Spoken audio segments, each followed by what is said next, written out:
오늘은 재직 세미나로 예배를 진행하기 때문에 이 세미나가 설교이기도 하면서 동시에 좀 강의적인 요소도 조금 있습니다. 그래서 제가 가운을 벗고 양복을 입고 여러분 앞에 섰습니다. 오늘의 제목이 은혜의 통로입니다. 은혜의 통로. 하나님께서 우리에게 은혜를 베푸시고 능력을 베푸시는 통로가 되는 것이 무엇이겠습니까? 교회가 우리의 은혜의 통로가 됩니다.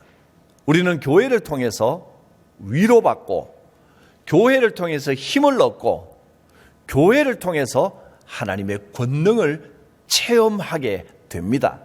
그게 정상입니다. 교회가 말씀대로 제대로 운영되기만 하면 은혜의 놀라운 통로가 됩니다. 그러면 교회가 어떻게 하는 것이 말씀대로 성경대로 하는 것이겠는가? 교회는 이렇게 하면 반드시 부흥됩니다. 오늘 본문에 보면 온 유대와 갈릴리와 사마리아에 있는 교회, 그러니까 그 부근에 있는 모든 교회가 날마다 사람이 더하여 가고 수가 더 많아졌더라 그랬습니다. 교회는 건강한 교회, 하나님이 원하시는 교회는 반드시 부흥하고 성장합니다. 그 원리대로 하면 됩니다. 이렇게 했더니 교회가 부흥하고 수가 더 많아지더라. 세 가지가 분명하게 나와 있습니다. 교회 부흥의 세 가지 조건입니다. 첫째로 평안하여, 교회가 평안하여 든든히 서갔다 그랬습니다. 평안이 첫째입니다. 분쟁이나 다툼이 없이 평안하여 든든히 서가면 교회는 부흥하는 것이 정상입니다. 두 번째로 주를 경외함과 성령의 위로로 진행했다. 모든 일을 주님을 경외하는 마음으로, 우리 주님의 일이다, 이 일로 주님 영광 받으신다, 주님을 경외함으로 모든 일을 진행하는 겁니다. 세 번째로 무슨 일을 하든지 성령께서 함께 하시고 위로하신다, 이 믿음으로 진행하는 겁니다. 그러면 교회는 영적으로든 질적으로든 양적으로든 반드시 부흥하게 되어 있습니다. 그게 성경이 말씀하시는 기본 진리입니다. 작년에 우리가 기도와 성령으로 회복되는 교회, 이런 주제로 이런 목표를 가지고 함께 열심히 달려왔습니다. 코로나 상황 중에서도 여러분 곳곳에서 기도하며 또 서로 위로하며 성령의 은혜로 많은 위로가 있었고 회복이 있었습니다. 이제 여러분 2022년을 기대하십시오. 하나님의 놀라운 역사가 시작됩니다. 괜히 그냥 하는 말이 아닙니다. 고난 후에는 반드시 큰 은혜와 축복이 있습니다. 그게 영적인 원리입니다. 진리입니다. 놀라운 일이 일어날 것입니다. 사도행전의 교회와 같은 그런 역사들이 반드시 나타납니다. 여러분 그 주인공이 되시기 바랍니다. 이제 올해의 주제는 복음으로 하나 되어 세상을 향하는 교회입니다. 여기에 세 가지 단어, 복음, 그 다음에 하나됨, 세상입니다. 복음, 복음의 능력을 말하는 겁니다. 복음에는 하나님의 의가 나타나서 하나님의 능력이 됩니다. 우리가 복음을 아멘으로 받고 순수하게 복음을 따라가면 예수님 시대에 예수님이 행하셨던 그 역사가 주의 이름으로 명할 때 일어나지 않을 이유가 없습니다. 증거들이 나타나고 있습니다. 여러분 2002년에 놀라운 역사 증거들이 반드시 나타납니다. 뭘 믿고 그렇게 말씀하시느냐고요? 제가 딱 감이 그렇습니다. 딱 그런 마음이 듭니다. 전 이것이 하나님의 응답이요 약속이라고 믿습니다. 오늘 이 올해 여러분 삶에 이런 놀라운 역사들이 나타납니다. 뭐 그저 역사가 나타났다 그러니까 뭐 감기가 아프다가 나았더라 뭐 이런 거 말고, 감기는 약 안 먹으면 일주일 가고요, 약 먹으면 7일 갑니다. 그게 그겁니다. 그런 거 말고 사람이 정말 어찌할 수 없는 질병과 고난과 문제들이 해결되는 역사가 나타납니다. 2022년 올해 있을 일입니다. 기대하고 소망하십시오. 복음의 능력이 여러분 눈에 보이고 체험하게 될 것입니다. 두 번째는 성령으로 하나 되는 역사입니다. 우리가 성령 안에서 모든 다툼과 아픔과 상처가 다 사라지고 그냥 성령 안에서 우리가 하나 되는 역사가 나타납니다. 그렇게 평안하여 든든히 서가면 부흥의 역사가 반드시 옵니다. 그리고 이렇게 주의 복음의 능력과 성령의 하나됨의 역사를 가지고 세상을 향하여 좋은 일을 많이 하는 겁니다. 그래서 세상에 칭송을 받고 존경을 받는 교회로 회복되는 한 해가 될 수 있기를 바랍니다. 자, 이 그림이 이렇게 그 전체적으로 조금 제 얼굴을 피해서 일부러 이렇게 넣었나요? 예. 이 그림이 어떻게 보이십니까? 이쁩니까? 좀 이상하죠? 어떻게 보면 무슨 열쇠 같기도 하고, 아니면 무슨 갓난아이가 누워있는 것 같기도 하고, 아들인 모양입니다. 또 뭐 같은가요? 하여튼 좀 이상한 모양입니다. 왜 이 그림을 보여드렸느냐? 직분자들이 어떻게 섬기고 봉사해야 되는지를 알려드리기 위해서입니다. 이 그림은 전체 어떤 그림 중에 한 부분입니다. 또 그 부분을 보여드리겠습니다. 이렇게 다른 쪽을 잘랐는데, 직분자가 갖춰야 할 덕목 중에 제일 중요한 게 뭐냐 하는 것을 말씀드리기 위해서입니다. 직분자는 무엇보다 겸손함을 갖춰야 됩니다. 우리가 직분을 맡았으면 충성해야지요 라고 하는데 맞습니다. 충성해야 됩니다.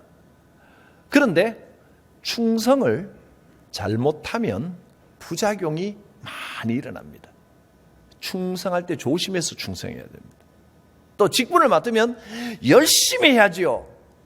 열심히 하는 일은 좋은 일이지만 열심에는 부작용이 많습니다.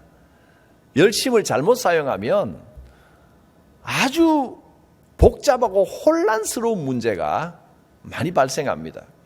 그래서 작년도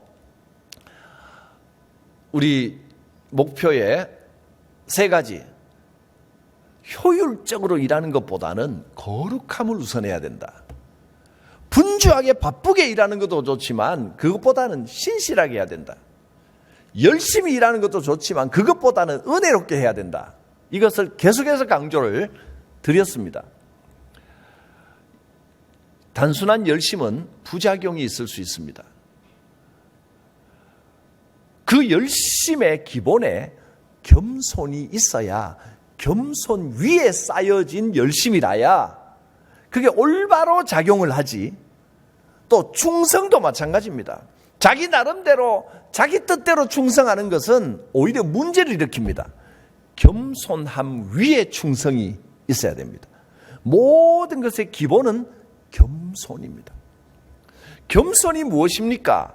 내가 저 사람이 나보다 못하지만 그냥 표시 안 내고 꾹 참아주는 게 겸손입니까? 사실 그런 건 겸손이 아닙니다. 그거 가짜 겸손입니다. 위장된 겸손입니다. 내가 더 우월하다고 생각하고 내가 나은 게 많지만 티 안 내고 표시 안 내고 참아주는 게 그게 겸손입니까? 가짜 겸손입니다. 진짜 겸손은 뭐냐면 직분자가 내가 하나님의 일꾼으로 겸손하다는 것은 자기 위치, 자기가 해야 할 일의 크기를 정확하게 알고 그만큼 하는 게 겸손입니다. 자신의 위치, 자기의 크기를 잘 알고, 성경은 그걸 뭐라고 표현했냐면 그것을 분수에 맞게 하라 이렇게 표현했습니다. 분수. 자기 크기, 자기 역할을 알고 딱 그만큼 하란 말이에요. 한마디로 요즘 말로 하면 오바하면 안 된다는 겁니다. 내가 열심히 한다고 오바하고 막 남의 일, 내 일 없이 막 여기저기 다 끼고 이러면 오히려 교회를 혼란스럽게 하고 하나님의 일을 잘못되게 흐트러뜨리는 일이 됩니다. 분수를 알아야 됩니다. 성경에 이렇게 말씀했습니다. 우리는 분수 이상의 자랑을 하지 않고, 사도 바울이 고린도 교회에 우리가 복음을 전하고 우리가 하나님의 일을 할 때 우리에게 맡겨진 일, 맡겨진 역할 분수 이상으로 하지 않고 오직 하나님이 우리에게 나누어 주신 그 범위의 한계를 따라 하노니, 모든 직분자들은 내 직분의 범위의 한계를 알고 분수 이상으로 하지 않아야 됩니다. 너무 열심히 하지 마십시오라는 말은 열심히 하지 말라는 게 아닙니다. 열심히 해야지요, 주님의 일은. 그러나 참된 열심은 내게 맡겨진 범위 안에서 그 일을 신실하게 감당해내는 것이지, 나를 너무 크게 생각하고 여기도 하고 저기도 하고 안 해야 될 일도 하고, 이건 잘못된 열심이라는 겁니다. 거기에는 부작용이 많이 일어날 수밖에 없습니다. 자, 이 그림이 어떤 모양이, 어떤 그림이었는지 이제 한번 보십시오. 이 조각이, 이 조각이 자기 위치를 잘 지키고 자기 크기를 잘 지킬 때 이 다른 조각들로 모든 퍼즐들이 자기 위치와 범위를 지켜줘야 이렇게 아름다운 그림이 완성이 되는 것입니다. 제가 이 비슷한 조각을요, 막 크게 만들어 봤습니다. 딱 그 자리가 아니고 똑같은 이 그림 안에서 이 아름다운 그림이 역할을 지키지 않고 더 크게, 막 크게 해가지고 붙였더니 그림이 어떻게 되느냐 하면 이렇게 됐습니다. 똑같은 그림이라도 부분들이 열심히 한 겁니다. 자기 역할보다 더 하려고 막 서로 막 앞다투어 열심히 하니까 그림이 이런 그림이 돼버립니다. 진정한 겸손은 이겁니다. 자기 위치, 내게 맡겨진 걸 잘해야 하나님이 그리시는 큰 그림이 아름답게 보여지는 것입니다. 겸손은 자신의 위치와 크기를 아는 겁니다. 그래서 질서 있게 그 위치와 크기를 명확하게 정해주고 그 질서를 유지하는 것을 우리는 행정이라고 부릅니다. 행정이 뭐 딱딱하고 세상적이고 그렇게 생각하면 오해하는 겁니다. 교회에는 반드시 행정이 필요합니다. 스스로 자신의 크기를 알고 위치를 알고 하도록 잘 알려주는 것이 행정입니다. 그래서 행정이 잘 돼 있어야 질서가 생기고 교회에 은혜가 있는 겁니다. 질서를 세우고 각자의 직분을 맡겨주는 일을 행정이 하게 됩니다. 성경 몇 가지를 살펴봅니다. 하나님은 무질서의 하나님이 아니시요 오직 화평의 하나님이시라. 질서가, 하나님의 질서가 바로 서면 화평이 찾아옵니다. 모든 것을 품위 있게 하고 질서 있게 하라. 너희가 질서 있게 행함과 그리스도를 믿는 너희 믿음이 굳건한 것을 기쁘게 봄이라. 사도 바울이 골로새 교회를 보면서 참 질서 있게 행정이 잘 되는 것을 보고 내가 너무너무 기쁘다 했습니다. 어떻게 우리를 본받아야 할지를 너희가 스스로 아나니 우리가 너희 가운데서 무질서하게 행하지 아니하였다. 데살로니가 교회에 사도 바울이 내가 복음 전할 때 얼마나 정확하게 위치를 지키면서 질서 있게 전했느냐, 너희가 그렇게 해야 된다 하는 말을 해준 겁니다. 교회의 행정이 바로 서야 됩니다. 그러면 행정이 어떻게 진행이 되는가 이 표를 하나 보여드리겠습니다. 이 표는 교회의 행정 조직입니다. 장로교, 우리 교단의 기본입니다. 침례교나 감리교, 교단마다 조금씩은 다릅니다. 특히 침례교는 좀 다른 특성이 있습니다. 그거는 다음 기회에 또 장단점이 있는데 이야기하고, 우리는 우리 교단것만 오늘 보면 됩니다. 우리 교단의 기본 조직은 이렇습니다. 당회가 있고, 당회가 모든 것을 계획하고 또 정책을 수립하고, 이거 당회가 하는 일입니다. 당회는 계획을 잡는 겁니다. 여러 가지를 고려하고 판단해서 계획을 결정하는 것은 당회의 임무입니다. 재직회는 계획을 하는 게 아닙니다. 정책 수립을 하는 게 아니고 당회가 결정한 계획과 정책대로 실행하는 것이 재직회입니다. 공동의회는 어떤 일을 하거나 계획을 하는 데가 아니고 계획이 잘 됐는지를 그대로 하면 되겠습니다, 우리도 따르겠습니다 라고 동의하는 데가 공동의회입니다. 재직회는 집사님 이상, 집사 직분 받은 분들 이상, 권사님, 장로님 다 재직회원이고요. 공동의회는 세례교인들은 다 공동의회입니다. 그런데 공동의회 회원입니다. 공동의회는 당회에서 정해놓은 그 정책 좋습니다, 따르겠습니다 하고 찬성하고 동의하는 것이 공동회가 할 일입니다. 혹은 그게 전혀 아니다 그러면 과반수 이상으로 뭐든 정해진 법칙에 따라 그건 아닙니다, 그럼 그거 따르기 좀 곤란합니다 할 수 있습니다, 공동회에서. 그런데 지난번 우리가 공동회를 하면서 제가 공동의회에서는 어떤 안건을 내서 서로 토론하는 거 아닙니다, 찬성 반대만 하십시오 라고 해서 여러분이 조금 의아하게 혹시 생각하는 분이 있었을지 모르겠습니다. 그것은 공동의회는 심의하는 곳이지 공동의회에서 계획을 짜거나 토론하고 결정하는 게 아닙니다. 그래서 공동의회가 이건 따르기가 좀 곤란합니다 그러면 어떻게 해야 됩니까? 당회에 우리가 따를 수 있도록 정책을 조금 수정하거나 다시 한번 좀 짜주십시오 하고 당회로 다시 보내면 계획을 짜는 건 당회가 하는 겁니다. 그래서 당회는 정책 수립, 재직회는 수립된 정책을 실제로 운영하고 실행하는 것이고, 공동의회는 심의만 하는 겁니다. 이 교회 조직에 이제 9개의 위원회가 있어서 각 위원회별로 여러분이 나름대로 다 속해 있어서 일을 하게 됩니다. 이제 앞으로 큰 시간이 걸리는 것도 아닌데, 사실 재직회든 공동의회든 저는 사실 그래요. 많이 참석 안 해도 몇 사람 모여서 후딱 처리해버리면 쉽죠. 그런데 은혜로운 교회, 좋은 교회는 그래도 여러분이 이 교회 운영에 함께 관심을 가지고, 큰 시간이 걸리는 것도 아닌데 그것도 재직회 2달에 한 번 합니다.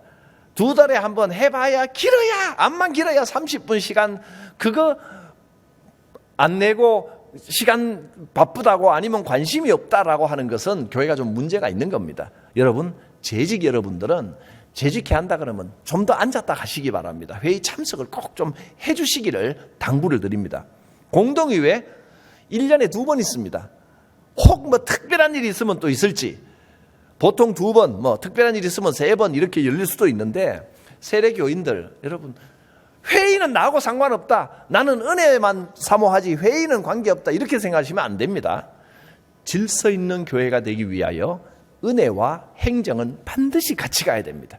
여러분, 꼭 공동회가 있습니다 그러면 세례교인들 참석해 주시고, 재직회가 있습니다 그러면 재직회 참석 꼭 해주시기 바랍니다. 은퇴하신 분들도 참석하시는 겁니다. 근데 은퇴하신 분들은 투표할 때 투표권은 따로 은퇴하셨으니까 대신 참여할 수 있습니다. 항존직들은 은퇴하고도 항존직들은 언권위원으로 발언권을 또 할 말 있으면 하고 투표하고 이런 건 안 해도 얼마든지 의견들을 같이 모을 수 있습니다. 교회는 이렇게 운영이 됩니다. 그리고 이 지금 말씀드린 9개의 위원회까지 행정 조직이고요. 옆에 당회, 똑같이 당회의 지시를 받는 2가지가 있습니다. 하나는 남성교회 있는데 위에 지금 사진에 좀 가려 있지만 이게 자치회입니다. 자치회. 자치회는 공식 행정기구는 아니지만 당회의 지도를 받아 자체적으로 움직이는 기구입니다. 그리고 여기 교역자, 사무실, 구역은 목회 조직입니다. 목회 조직은 목사의 지시와 지도를 받아서 목양에 도움이 되도록 직접 이제 목사님께 보고하고 지시받고, 이게 목회 조직입니다. 그러나 다 당회의 지도 하에 있습니다. 자, 자치회, 남성교회, 여전도회, 장로회, 안수집사회, 권사회, 청년회, 학생회 다 자치회입니다. 자, 이 회라고 썼습니다. 청년부는 공식 모임으로 이 안에 들어가 있습니다. 부 말고 청년부 임원회는 자치회로 회에 부하고 회하고 또 좀 큰 차이는 없지만 구별은 됩니다. 자, 그러면 하나씩 한번 살펴보겠습니다. 구역은 어떤 일을 해야 되는가? 구체적으로 이제 말씀드립니다. 더욱더 지금까지도 열심히 들으셨지만 더욱더 귀를 쫑긋하여 명심하셔야 됩니다. 구역 모임의 목적이 뭔지를 제대로 알고 구역을 운영해야 됩니다. 구역은 성경 공부 가르치는 데가 아닙니다. 예배 드리기 위한 모임이 아닙니다. 구역은 서로 돌보고 위로하고 격려하는 목양의 일을 하기 위한 목회 조직, 목양 조직이잖아요. 그래서 구역장의 임무는 성경 가르치는 거 아닙니다. 앞으로 구역장님들 성경 가르치는 데 대한 부담은 완전히 내려놓으십시오. 안 가르치는 구역장이 더 잘하는 겁니다. 그래서 성경 배우는 거는 CBSI와 교역자 역할로 완전히 분리합니다. 구역은 이것만 하십시오. 그래서 구역장이 구역원들의 가정들의 상황을 잘 파악해야 됩니다. 그러려면 전화로 좀 자주 전화도 하고 해야 되는데 어떤 구역원들은 구역장이 전화하면 굉장히 퉁명스럽거나 귀찮게 받습니다. 뭘 자꾸 전화하냐고, 구역장이 뭐 벼슬이냐고. 벼슬입니다. 구역장은 전화하라고 그만큼의 벼슬이라기보다는 직책을 준 겁니다. 그러니까 전화하는 거는 구역장의 고유 임무입니다. 그러니까 전화 일주일에 한 번씩 전화 오더라도 잘 받아서 무슨 일이 있든지 소소한 것까지 구역장에 꼭 이야기해 주시기 바랍니다. 그러면 저한테까지 알려집니다. 구역장이 그 역할을 하라는 겁니다. 그리고 때로 신방하고 또는 상담이 필요하면 또 서로 대화하고 상담도 하고 또 목회자에게 교역자에게 보고하는 일까지, 이게 구역장의 임무입니다. 구역장이 구역 예배는 열심히 많이 드리는데 또 성경 공부하면 길게 열심히 땀 뻘뻘 흘리면서 하는데 구역 식구들이 뭐 하고 있는지, 구역 무슨 일이 있는지 잘 모른다. 그거 빵점 구역장입니다. 성경 공부 이런 거 필요 없고 안 해도 구역 상황 잘 알고 무슨 일이 있으면 바로바로 파악해서 보고하고, 이게 100점짜리 구역장입니다. 그래서 구역장 권찰이 할 일은, 구역 총무 구역장이 할 일은 이겁니다. 구역 식구에 대하여 관심을 가지고 기도하는 겁니다. 자, 이거 선언하겠습니다. 지금까지 구역 모임을 매주 모이고 열심히 모이는 데도 있고 형편상 못 모이는 데도 있는데 앞으로 구역 모임은 한 달에 한 번만 모입니다. 선언했습니다. 그래서 안 모이던 구역도 새롭게 다짐하고 한 달에 한 번이니까 반드시 모여주시고, 모이던 구역도 너무 자주 모이지 말고 한 달에 한 번만 모이십시오.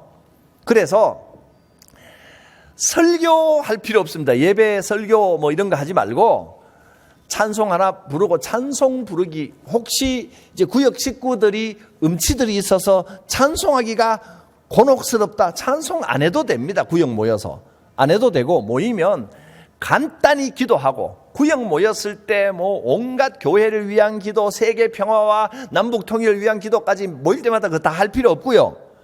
구역 모였을 때는 구역 모임을 위한 기도만 하십시오. 구역 식구들을 위한 기도.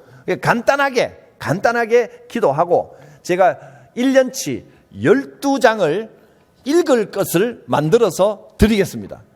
간단히 기도하고 이거 함께 읽으시면 됩니다. 읽으시고 그 다음에는 기도 제목 나누고 어떻게 지내느냐, 무슨 일이 없습니까, 이런 대화하시고, 또 뭐 여유가 있으면 함께 식사도 하시고, 식사까지 안 하고 간단히 낮에 모여서 차 한 잔만 하시고 어떠셔도 좋고, 그거는 어떤 식으로 하든지 간에 일단 무조건 기도하고 읽고 서로 기도 제목 나누고 어려운 일 없는가 나누고, 이렇게만 진행을 하시기 바랍니다. 두 번 말씀 안 드려도 되겠죠? 그렇게 진행하는 겁니다. 구역 모임은 월 1회만. 자, 그 다음에 선교회입니다. 선교회는 목적이 뭐냐? 임원의 역할, 선교회의 임무는 기본적으로 서로 비슷한 연령대까지끼리 모였잖아요. 근데 연령이 이제 올해까지는 지금처럼 가고, 우리 정관에 내년도에는 나이가 조금 다르게 돼 있습니다. 이거 임의로 못 바꿉니다. 교회 정관으로 법으로 정해놓은 그 정관 시행 규칙에 나와 있는 그 연령대로 선교회를 나누고, 나는 1년 더 있다 올라갈란다 그런 거 없습니다. 무조건 올라가야 됩니다. 나는 뭐 고등학교 가야 되는데 중학교 1년 더 있다 갈란다 그런 거 없습니다. 무조건 올라가야 됩니다. 법에 정한 대로 하셔야 됩니다. 그래야 교회에 질서가 생깁니다. 그리고 빨리 올라가는 것도 없습니다. 나이대로 가고, 내년도에는 조금 변화된 대로 할 테고. 그런데 선교회는 뭘 하느냐? 서로 교제하고 섬기는 겁니다. 봉사하는 겁니다. 그러니까 선교회가 모이면, 남선교회, 여전도회가 모이면 뭘 해야 되느냐면 이런 의논을 하십시오. 뭐 다른 복잡한 이야기 할 거 없이 어떻게 섬길까? 우리가 이번 달에는, 아니면 다음 달에는 무슨 봉사를 하면 좋을까? 예를 들자면 남성교회 같은 경우는 우리가 그 주중에 이 사람 저 사람 앞에 식당에서 밥 먹은 사람들이나 오가는 사람들이 담배꽁초를 교회 앞에 많이 버려놔서 주일날 은혜가 안 되더라. 다음 달은 우리 선교에서 책임지고 토요일 저녁이든 주일 아침 일찍 와서든 하나도 남긴 담배꽁초 싹 쓰는 일을 우리 선교에서 한번 해보자. 멋진 봉사지요. 또 여전도회 코로나 한참 있었고 이런데, 이번에는 우리 여전도회가 혹시 우리 여전도회만 좀 벅차면 어디하고 같이 협의해서 우리가 식당을 한번 깨끗하게 재정비를 한번 해보겠다. 이런 거. 또 이번에 우리는 이 한 달 동안 본당을 한번 싹 정리를 좀 하고 깨끗하게 우리가 책임지고 하겠다. 이런 봉사를 하는 겁니다. 섬기고 봉사하는 것. 남성교회, 이번에는 우리 선교회에서 지하실 있는 1층, 지금 1층에 있는 화장실 우리가 책임진다. 4월달은 얼마나 멋집니까? 그런 거 하라고 선교회가 있는 겁니다. 그리고 서로 그렇게 봉사하는 가운데 함께 일하면서 교제가 생기고 서로 친해지고 하는 거지. 맨날 앉아가지고 은혜서 물론 밥 먹어도 친해집니다만은요, 밥 먹으면서 싸우기도 합니다. 좋은 일을 하고 봉사하면서 밥 먹어야 그게 기분 좋게 밥 먹고 서로 좋아지고 점점 친목 돈독해지고 하는 거지. 여러분, 이런 봉사하는 일이 선교회의 주된 임무라고 생각하고 그 일을 하셔야 됩니다. 단 나름대로 정해가지고 우리가 본당하기로 했다 그러면 또 저쪽 선교회에서 우리도 본당하는데 하고 서로 우리가 할래 내가 할래 싸우지 마시고, 결정했으면 우리가 이거 합시다라고 하면 일단 사무실로 다 알려주십시오. 그러면 사무실에서 겹치는 부분은 함께 하든지 조정하든지 교육자들이 의논해서 다시 알려드리겠습니다. 그렇게 좀 조정하도록. 그렇게 이런 봉사하는 일을 우리가 어떻게 할 것인가, 이걸 해야 됩니다. 그리고 봉사를 조금 더 넓게 해서 구제와 선교까지 생각해야 됩니다. 우리 선교 회원들 안에 좀 어려운 분이 없는가? 그건 선교회에서 서로 좀 도와야 됩니다. 아니면 주변에 아는 분들 꼭 좀 이렇게 도우고 싶다 그러면 구제 일도 하고, 그 다음에 우리 주변만이 아니라 우리 선교에서 좀 더 의미 있게 이 선교의 일을 정말 선교를 좀 했으면 좋겠다. 그러면 뭐 조금 작게라도 외국 선교지를 도와도 좋습니다. 단 전도회, 선교회라는 이름이 전도회인데 전도해야지 뭐하고 앉아있는 전도회에서 이렇게 이야기하면 안 돼요. 선교회인데 선교만 해야 된다. 그거 잘못된 생각입니다. 교회와 연관되고 신앙과 연관된 모든 단체는 선교회, 전도회 이런 이름을 다 붙입니다. 그냥 그렇게 붙여놓은 걸 생각해야지, 선교하는 것만이 주 업무다, 전도하는 것만이 주 업무다고 생각하면 안 되고, 이 선교회, 전도회는 교제와 봉사가 주 업무입니다. 어떻게 섬길까? 어떻게 봉사할까? 여기에 대한 관심과 기도가 있어야 됩니다. 자, 선교회 모임을 어떻게 하느냐? 여러분이 원래회를 합니다. 원래회. 월 1회. 원래회를 하는데 제가 한 3년간 이야기했는데 안 되더라고요. 이번에는 정식으로 선포하고 안 지키면 제가 가서 옆구리 쿡쿡 찌를 겁니다. 그러시면 안 됩니다라고 그냥 이야기할 겁니다. 이 두 가지입니다. 첫째, 절대 회의 인도하시는 분이, 특히 회장님, 설교하지 마세요. 원래에 모였을 때. 주일날 예배 다 드리고 원래회 하는데 설교를 하고 있으면, 아니 담임 목사 설교가 얼마나 은혜가 안 됐으면 또 다시 설교를 합니까? 그래. 설교하지 마세요. 절대 설교하지 마십시오. 그 잘못하는 겁니다. 전에 해오던 것 때문에 하는 건 지금 이걸로 고리를 딱 끊으십시오. 그래서 제가 물어보니까 왜 합니까? 그랬더니 전에 해오던 거라 또 안 하면 이상하게 생각하고, 이해합니다. 지금까지 이해했는데 지금부터는 전도회, 선교회 모임에서 절대 설교하지 마시고, 경건회 하지 말라는 경건회는 어떻게 하느냐? 회의 인도하시는 회장님이 성경 구절 하나를 선택해서 성경을 딱 그 구절만 읽기만 하십시오. 근데 읽으라 그래도 또 두세 마디 붙입니다. 내가 보니까 근데 두세 마디 붙이면 그 다음에 할 때는 또 서너 마디가 붙고 그 다음에 대여섯 마디가 붙고 자꾸 붙습니다, 그게. 그럼 나중에 또 설교됩니다. 어떤 이야기도 하지 마시고, 말씀에 1.1획도 더하거나 빼지 마시고, 말씀만 딱 읽고 기도 맡은 분이 기도하고 회의를 시작하십시오. 회의의 주된 내용은 뭐라고요? 섬기는 겁니다. 어떻게 교회를 위하여, 하나님의 나라를 위하여 봉사할까?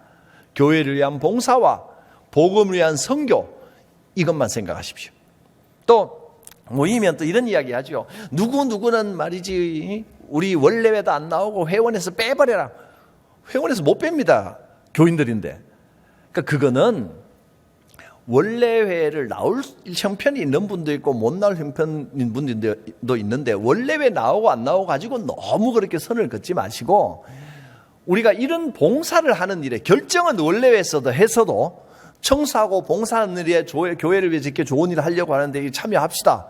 토요일 저녁이나 아니면 주일 아침이나 이럴 때 봉사하는 건 얼마든지 함께 참여할 수 있잖아요. 그렇게 넓혀가는 겁니다. 선교회는 그렇고요. 그 다음에 이건 임원들이 잘 들으시기 바랍니다. 지금 선교회 모든 자치기구에 회칙이 다 있을 겁니다. 회칙. 있는지 없는지도 잘 모르시는 분들도 있을 테고, 찾으십시오. 없으면 없는 대로 또 나중에 만들면 되고, 일단은 있는 모든 자료를 회의록, 그 다음에 뭔지는 몰라도 회의록에 꽂혀 있는 종이 쪼가리 전부 다 사무실로 제출해 주시기 바랍니다. 파일로 되어 있으면 파일로, 종이로 되어 있으면 종이로, 아니면 회의록을 갖고 있으면 사무실에 스캔 받아달라 그러면 됩니다. 그럼 간사가 열심히 잘 도와줄 겁니다. 그냥 파일로 쭉쭉쭉 만들고 이건 회의록은 돌려드리고 스캔 파일을 가질 겁니다. 그렇게 모든 자료, 여러분이 생각에 이런 게 뭐 필요하겠나 싶어도 하여튼 보관되어 있는 모든 자료란 자료는 다 사무실로 일단 제출해 주시기 바랍니다. 필요한 건지 안 필요한 건지는 우리가 판단하겠습니다. 그렇게 해서 교회 모든 서류와 관계 자료들이 일목요연하게 하나가 돼야 교회가 좀 더 이 행정이 질서 있게 진행이 됩니다. 이 시간 이후로 여러분 자료 찾아보고 선교회와 관계된 것들 전부 다 제출해 주시기 바랍니다. 그건 모든 교회에 다 그럴 텐데 교육부나 다른 쪽에서는 또 조직이 있으니까 제가 거기다가 또 이야기하겠습니다. 일단 이 기회에 모든 선교회, 회비 장부 그것도 다 복사해서 내주십시오. 싹 다. 모든 건 뭐가 뭔지 따질 거 없이 다 내주시면 그걸 교회에서 잘 이렇게 정리를 하도록 하겠습니다. 선교회 봉사하십시오. 봉사하는 일만 논의하십시오.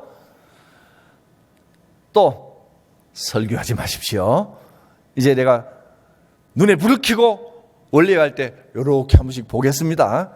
설교하면 스톱 할 겁니다. 중간에라도 꼭 따라주시기 바랍니다. 그 다음에 교회가 정말 힘써야 할 일, 중점사항으로 나갈 일 몇 가지 말씀드립니다. 첫째, 중보기도입니다. 중보기도. 이번 중보기도는 모든 성도가 의무적으로 다 참여해야 됩니다. 코로나 오기 직전까지 우리 중보기도 팀이 열심히 했습니다. 이제 방역 때문에 잠시 쉬었는데 이제 올해 다시 시작할 겁니다. 매일 저녁에 팀들이 모여서 여러 가지 제목을 놓고 합심해서 통성으로 기도를 했었습니다. 그 일은 계속할 겁니다. 여러분들은 다른 방식으로 중보기도에 참여해 주셔야 됩니다. 손 모으고 111 기도입니다. 조금 표현이 조금 유치해 보이지만 제가 정성을 다하여 만든 표어입니다. 이걸 꼭 기억하셔야 됩니다. 여러분 초록색으로 되어 있는 거 같이 한번 읽겠습니다. 시작. 손 모으고 111 기도입니다. 이게 뭐냐면 매일 하루 한 번씩 매일 일입니다. 한 가지 기도 제목을 가지고 1분 이상 기도하는 겁니다. 근데 반드시 손 모으고 해야 돼요. 이게 제일 중요합니다. 눈 감고 손 모으고. 이거 안 하면 자기도 했는지 안 했는지 본인도 나중에는 희미해져 버립니다. 그냥 해야지 중얼중얼 왔다 갔다 하면서. 이거 말고 단 1분이라도 좋으니까 두 손이 붙어 있어야 됩니다. 뭐 이렇게 모으든지 이렇게 모으든지 이렇게 하든지 그건 자유롭게 하십시오. 어쨌든 두 손이 뭐 이렇게 모으든지 뭐 하여튼 두 손이 모여 있어야 됩니다. 모으고 기도하는 겁니다. 이게 이제 꼭 지켜야 될 철칙입니다. 눈 감고 손 모으고 1분 이상 기도하는 겁니다. 1분 이내는 안 되고 1분 이상은 자유롭게 하십시오. 1시간도 좋고 2시간도 좋고 1분 이상이면 됩니다. 어디에 있든지 할 수 있습니다. 시간은 딱히 정하지 않겠습니다. 반드시 하루 중에 해야 됩니다. 그리고 그날 우리가 기도할 제목은 문자로 보내드리겠습니다. 아침에 문자로 보내드리면 아침에 받자마자 해도 좋고 저녁에 해도 좋고 다 좋은데 여러분 온 교인들이 그날 같은 기도 제목을 가지고 경건하게 손 모으고 기도하고 있습니다. 역사가 일어납니다. 반드시 일어납니다. 손 모으고 111 기도. 여러분들이 여기에 참여하는 모두가 중보기도 대원이십니다.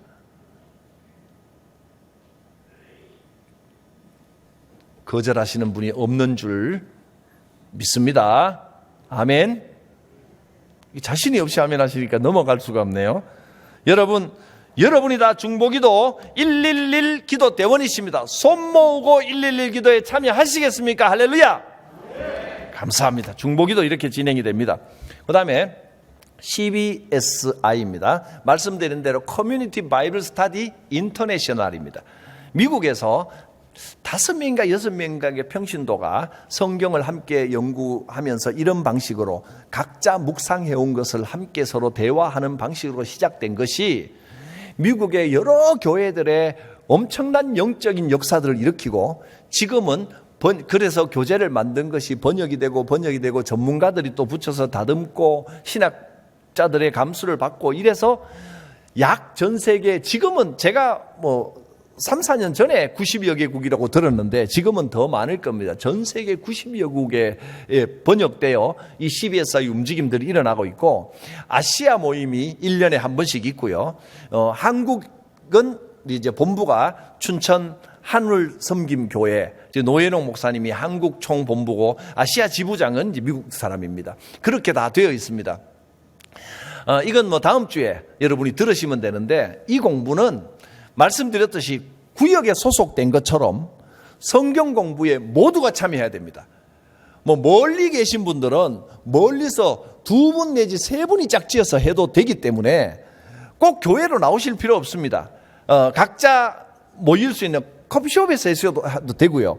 또 어디서 하셔도 관계가 없습니다. 이거는 개인이 하루에 10분 내지 20분 매일 시간을 내서 성경을 간단히 묵상한 것들을 모아서 함께 모였을 때 나는 이 말씀을 이렇게 묵상했습니다. 그 질문에 대답만 하면 됩니다. 교재가 질문이 돼 있고 대답 몇 가지를 적고 모여가지고 함께 자기가 대답한 것을 나누고 근데 어느 정도 되면 제가 설교 시간에 여러분이 함께 그 주에 했던 것들을 설교할 수 있는 이런 방향으로 진행이 됩니다.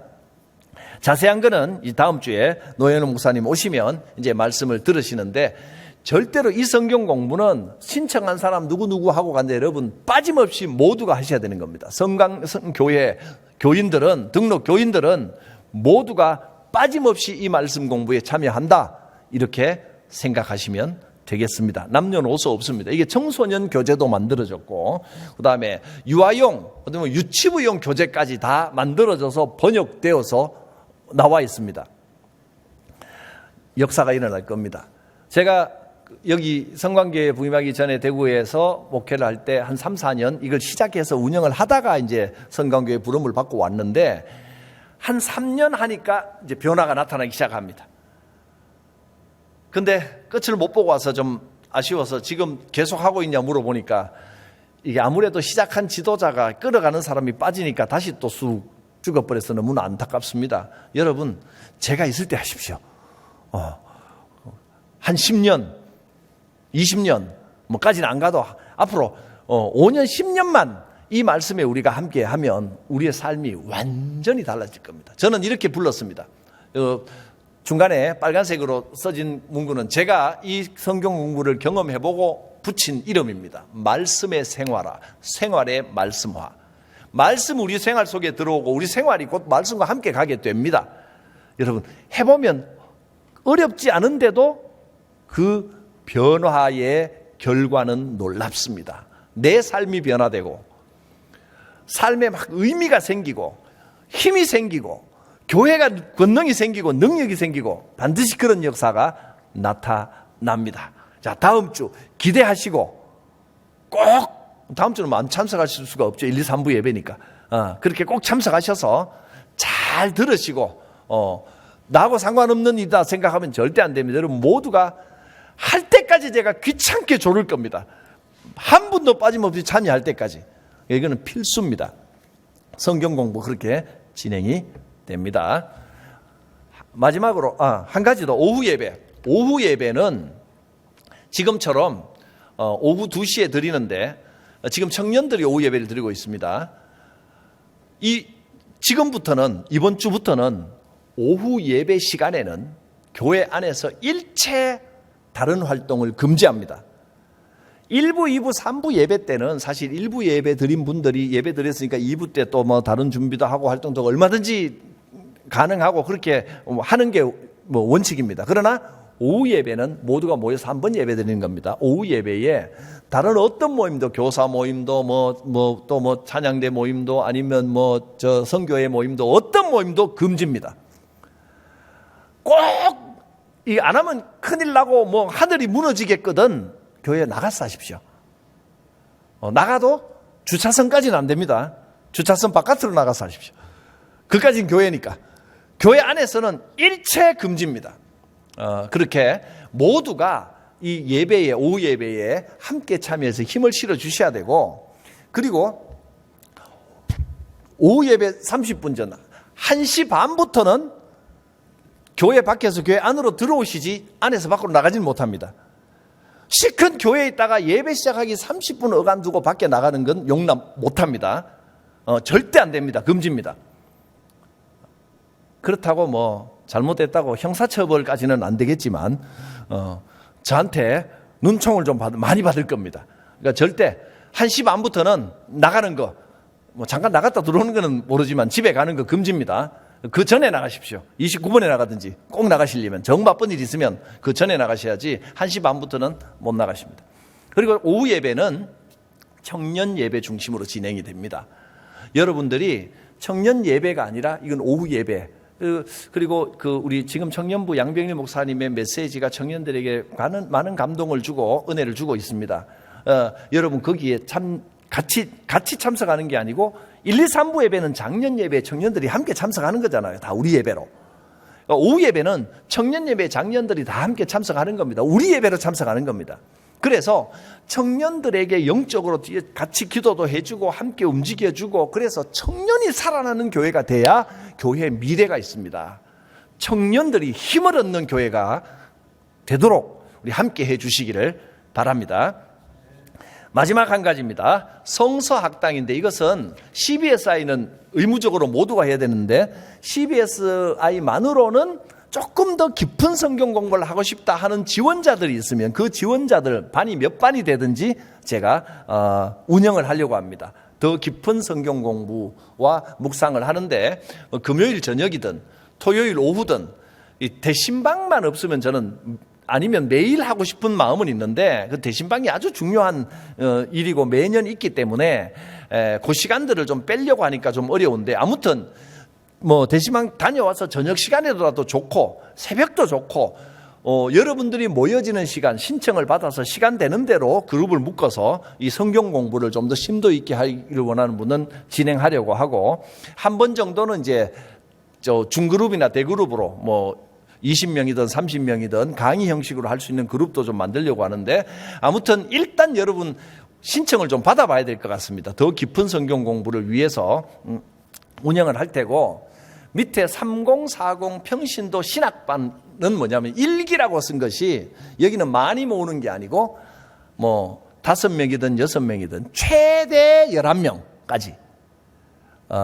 여기는 3040 좀 젊은 세대들에게 올바른 신학과 성경을 좀 깊이 대화하면서 좀 운영을 하려고 하는 겁니다.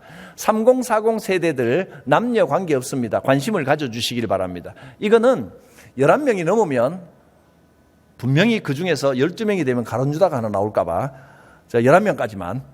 근데 제 생각에는 이 그룹은 3명, 4명도 괜찮습니다.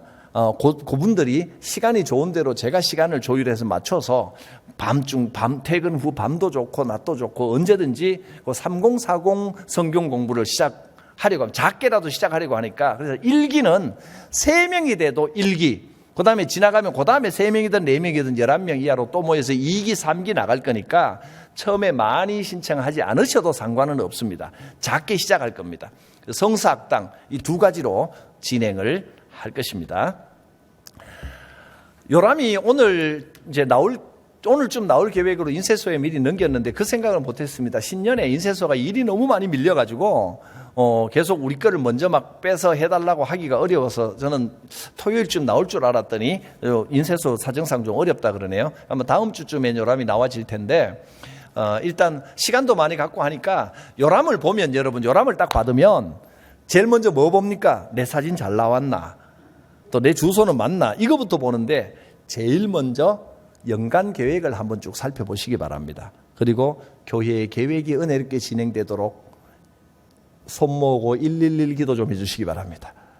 연간 계획을 한번 살펴보십시오. 시간 관계상 제가 한 3월 달까지만 설명을 좀 하려고 1, 2, 3, 4 붙여왔는데 다 말씀드리지 않겠습니다. 1번만 말씀하겠습니다. 1번은 지나간 거니까. 어제 우리 당회원들이 모여서 함께 기도회를 뜨겁게 교회를 위해서 기도를 했습니다. 한 해를 시작하기 전에, 이 재직 세미나 첫 행사를 시작하기 전에 우리 장로님들이, 시무 장로님들이 모여서 통성으로 합심하여 기도했습니다. 정말 귀한 일이라고 생각합니다. 1, 2, 3부 다 이야기하는데 할 때마다 제가 이렇게 자꾸 울컥하고 감동이 되고 눈물이 날라 그러네요. 얼마나 귀하고 아름다운 일입니까? 우리 교회가 기도하는 교회로 나가면 반드시 하나님의 은혜와 놀라운 능력이 함께 하실 줄 믿습니다. 기도합니다. 거룩하신 하나님, 사랑하는 우리 성광교회가 은혜의 통로가 되게 하여 주시옵소서. 복음의 능력을 주셔서 사도행전의 기적의 역사들, 기적의 권능들이 나타나게 하시고 성령으로 하나 되게 하시고 세상에 존경과 칭송을 받는 교회가 되어서 날마다 수가 더하여 가는 부흥의 역사를 체험하게 하여 주시옵소서. 예수님의 이름으로 기도드립니다.